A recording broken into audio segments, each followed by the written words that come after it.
सगळ्यांना जय महाराष्ट्र।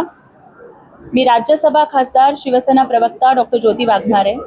शिवदुर्गा शिवसंवाद अभियानाकरिता आज आम्ही बीड येथे आलेलो आहोत। काल आम्ही जालना येथील 5 विधानसभा मतदारसंघांचा आढावा घेतला आणि आज आम्ही बीड मतदारसंघामधील विधानसभांचा आढावा घेणार आहोत।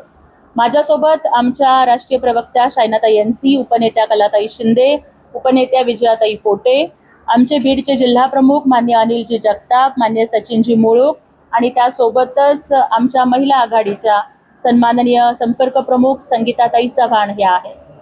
आज आपल्या सगळ्यांशी संवाद साधत असताना शिवदुर्गा शिवसंवाद अभियानाच्या माध्यमातून आम्ही महिलांशी संपर्क कसा साधतो या संदर्भातच तर मी बोलेनच, पण आज या ठिकाणी आपल्या सगळ्यांच्या माध्यमातून तोंड पाटीलकी करणाऱ्या संजय राऊताला आम्हाला थेट इशारा महिला आघाडीच्या वतीने द्यायचा आहे। जे मी काल सुद्धा बोलले होते की आमच्या नेत्यांच्या संदर्भात बोलताना तोंड सांभाळून बोला, अन्यथा तोंड कसं फोडायचं असतं हे शिवसैनिकांना चांगलं माहिती आहे। आय रिपीट माय वर्ड्स, तोंड सांभाळून बोला, अन्यथा तोंड कसं फोडायचं हे शिवसैनिकांना कुणी शिकवण्याची गरज नाही। मी आताच त्यांची पत्रकार परिषद ऐकली आणि ते म्हणतात की अरे महाराष्ट्राच्या राजकारणाचा गोलपिठा झालाय, हा महाराष्ट्र छत्रपती शिवरायांचा आहे, हा महाराष्ट्र बाबासाहेब आंबेडकरांचा, या महाराष्ट्राला जिजाऊ सावित्री रमाई अहिल्याची परंपरा लाभलेली आहे आणि केवळ तुम्हाला तुमचे खासदार सांभाळता येत नाहीत म्हणून तुम्ही महाराष्ट्राच्या राजकारणाला गोलपिठा म्हणताय। हे म्हणजे नाचता येईना अंगण वाकडे आणि चूल पेटेना ओली लाकडे असा प्रकार आहे। आधी स्वतःचं घर सांभाळा, मग दुसऱ्यांच्या वरती तोंडसूक घ्या। तुम्ही म्हणताय की महाराष्ट्राच्या राजकारणाचा गोलपिठा झालाय, पण 2019ला तुम्ही लोक ज्या पद्धतीने वागत होतात ना, त्याच्यावरून मला रान बझार नावाची वेब सिरीज आठवते। अरे तुमच्या गळ्यामध्ये महायुतीचं मंगळसूत्र होतं, मग मुख्यमंत्री पदाच्या खुर्चीसाठी तुम्ही काँग्रेस आणि राष्ट्रवादीला का बरं डोळे मारत होतात या प्रश्नाचं उत्तर तुम्ही जनतेला कधी देणार आहात। त्यामुळे सत्तेसाठी ज्या लोकांनी हिंदुत्व आणि तत्व विकून खाल्लं ना, त्यांनी आम्हाला नीतिमत्ता शिकवण्याची गरज नाही। आमचे नेते सन्माननीय एकनाथजी शिंदे साहेब हे ढाण्या वाघासारखं शिवसेना वाचवण्यासाठी आणि जोपासण्यासाठी लढत आहेत। ते तुमच्यासारखे फेसबुक लाईव्ह नाही आहेत। आणि तुम्ही आज बघा की तुम्ही बोलावलेल्या बैठकीला म्हणे तुमचे फक्त 3 खासदार आले, 6 खासदार आले नाहीत। तुम्हाला तुमचे खासदार सांभाळता येत नाही, तुम्हाला तुमच्या खासदारांनीच नाही सोडलं, तुम्हाला जनतेनं सुद्धा सोडलंय। आणि आता तरी आत्मपरीक्षण करा, आणि आत्मपरीक्षण न करता जर तुम्ही फक्त दुसऱ्याला शिव्याशाप देणार असाल ना, तर याच्यातून तुमचा पक्ष म्हणजे ओसाड गावची पाटीलकी होणार आहे। अरे तुम्ही कुणाला दलाल म्हणताय?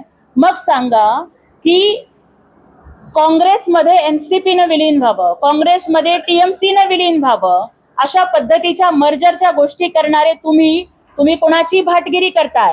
तुम्ही कोणाची दलाली करताय? तुम्हीच निघालात का युबीटीला काँग्रेसमध्ये विलीन करायला? त्याच्यामुळेच कदाचित तुमच्या खासदारांना त्याची भीती वाटली असेल आणि म्हणून त्यांनी तुम्हाला सोडलं असेल। राऊत, तुम्ही बोलताय तोडा फोडा तुडवून काढा, ही भाषा लोकशाहीमध्ये बसते? भारताचं संविधान, भारताच्या संविधानाच्या कक्षेमध्ये हिंसाचाराला प्रोत्साहन देणं बसतं का?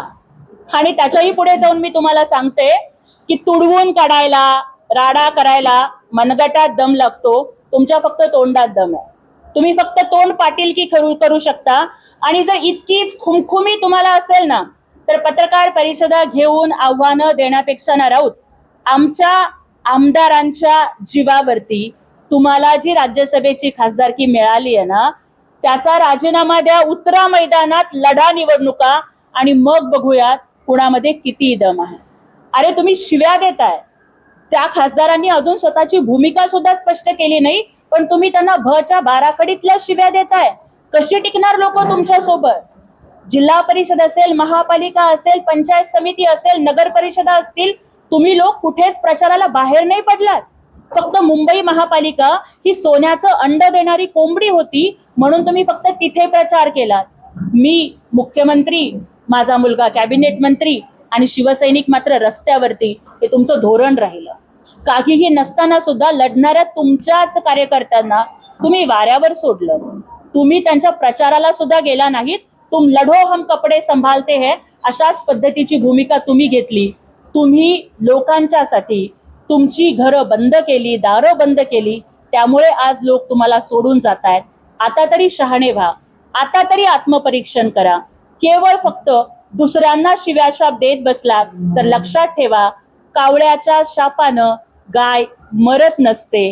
तुमच्यासारख्या कावळ्यांच्या शिव्यानं आम्हा मावळ्यांना काहीच फरक पडणार नाही. ते जाहीर व्यासपीठावरून बोलणं, आता तुम्ही सांगितली संस्कृती नाही महाराष्ट्रातली, मात्र शिवसेनेची अशी संस्कृती आहे का? आणि बाळासाहेबांचा दाखला देखील दिला जातो.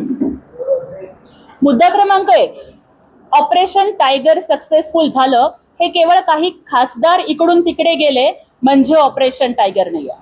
आमच्यासाठी ऑपरेशन टायगर म्हणजे एकनाथजी शिंदे साहेब हे शिवसेनेचे टायगर आहेत हे महाराष्ट्राच्या जनतेनं सिद्ध केलं. ते ऑपरेशन टायगर सक्सेसफुल महाराष्ट्राच्या जनतेनं करून दाखवलेलं आहे. मुद्दा क्रमांक 2, तो म्हणजे हिंसाचाराला प्रोत्साहन देणं, मारहाण करायला सांगणं, तुडवा म्हणणं. हे मला सांगा कोणत्या राजकीय संस्कृतीमध्ये बसतं?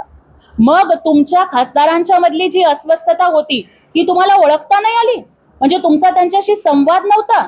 अरे स्वतःच्या घरातली भांडणं मिटवता आली नाही याचा दोष शेजाऱ्याला द्यायचा नसतो. मग नावापुरतेच कुटुंब प्रमुख आहात का तुम्ही? मग कुटुंबातली माणसं तुम्हाला का सांभाळता आली नाहीत? ना तुम्हाला तुमचं घर सांभाळता आलं, ना तुम्हाला तुमचा पक्ष सांभाळता आला. तुम्ही महाराष्ट्र काय सांभाळणार आहात? आणि शिवसेनेची संस्कृती ही हिंदुत्वासाठी प्राण नोच्छावर करायची आहे.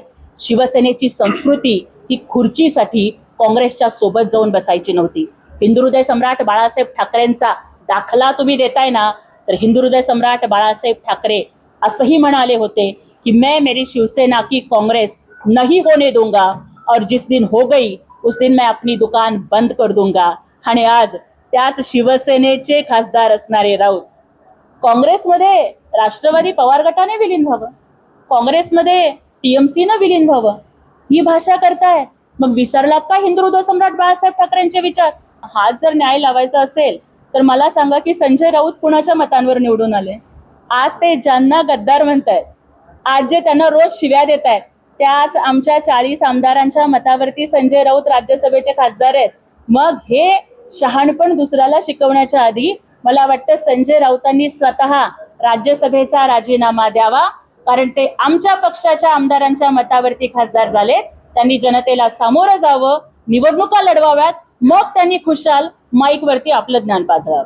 राऊतांना जे सल्ला देत आहेत तोच या खासदारांना द्यावा. आधी राऊतांनी करावं ना. राऊतांनी केल्यानंतर मग आपण ह्यांचं बोलू. ते तर आता उपभोक्ता आहेत ना खासदारकी. आता या खासदारांनी तर ते कुठे जाणार आहेत किंवा काय करणार आहेत याच्या संदर्भात आम्हाला काहीच माहिती नाही. त्यांची भूमिका ते स्पष्ट करतील. कारण दादा, आम्ही ग्राउंडवर काम करणारे सर्वसामान्य शिवसैनिक आहोत. दिल्लीत काय चाललंय ह्याची कल्पना आम्हाला अजिबातच नाही. मी तुम्हाला म्हटलं ना की ऑपरेशन टायगर म्हणजे 6 खासदार इकडून तिकडे गेले एवढ्या पुरतं नका बघू. अहो, शाखा प्रमुख सुद्धा त्यांना सोडून जात आहेत, नगरसेवक त्यांना सोडून जात आहेत, विभाग प्रमुख त्यांना सोडून जात आहेत. या 4 वर्षामधला एक दिवस असा नाही गेला ज्या दिवशी शिंदे साहेबांच्या हस्ते पक्षप्रवेश झालेले नाहीयेत. म्हणजे महाराष्ट्राची 12 कोटी जनता मानतीये the tiger of Shiv Sena is Eknathji Shinde Saheb. That is mission tiger, operation tiger. खासदारांबरोबरच